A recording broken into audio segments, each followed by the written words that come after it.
The fascinating part is later on he asked him about what kind of stuff does he do for entertainment, and he said he loves watching movies.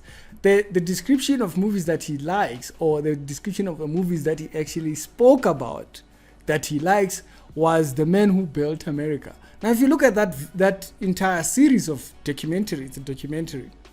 It's not a movie. It's kind of dramatized documentary.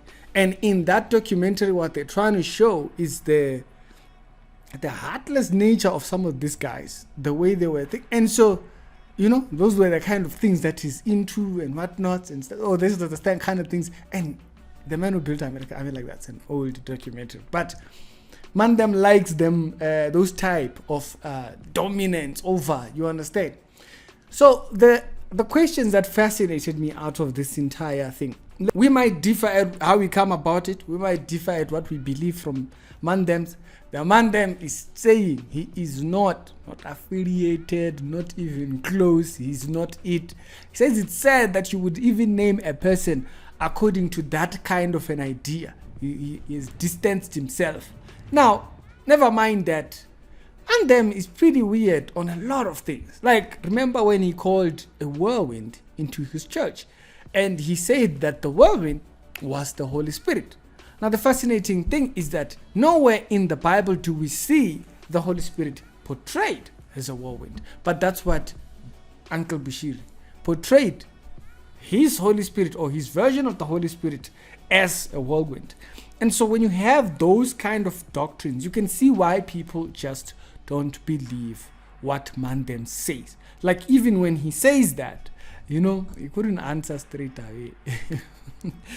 And sometimes, yes, I get that a person sometimes doesn't answer in the state of shock. Like, it's not all one answer, right?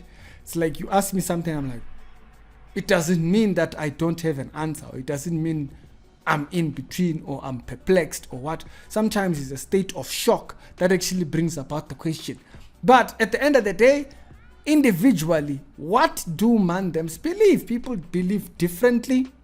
Even though personally, I've seen certain things in Bushiri that just don't sign men of God. Okay? I've seen certain things in him that just do not give an example of a preacher or a minister of the gospel. I've seen things in him as he portrays himself that portray a false prophet. Okay? The walking in the air. He walked in the air, and we saw that hands disappear. It focuses on the leg, and you hear sounds going to the back. These are things that Charlies do. These are not things that a true man of God does. And so I might not know anything about him being a Satanist, as they are asking, but I might definitely know that he is a false prophet. That for sure. When he was going through the entire trial, deceived the court system and dipped it, ran away. Okay? Marks of a false prophet. These are marks of the false prophet. They can't stand for truth. They get involved in whatever they get involved in, and then all of a sudden, Mandens is out of here. So what is this? What does this show, or what does this sign? Marks of a false prophet. I might not know. I don't have proof. Let me say, I don't have proof that Mandem is a Satanist, but I have proof that he's a false prophet. You see, by the things that I'm talking about. When he did the iPad miracle thing, okay, he said in that video, if you go back and you listen to that video, he said that he is the only prophet who will be able to do this according to God.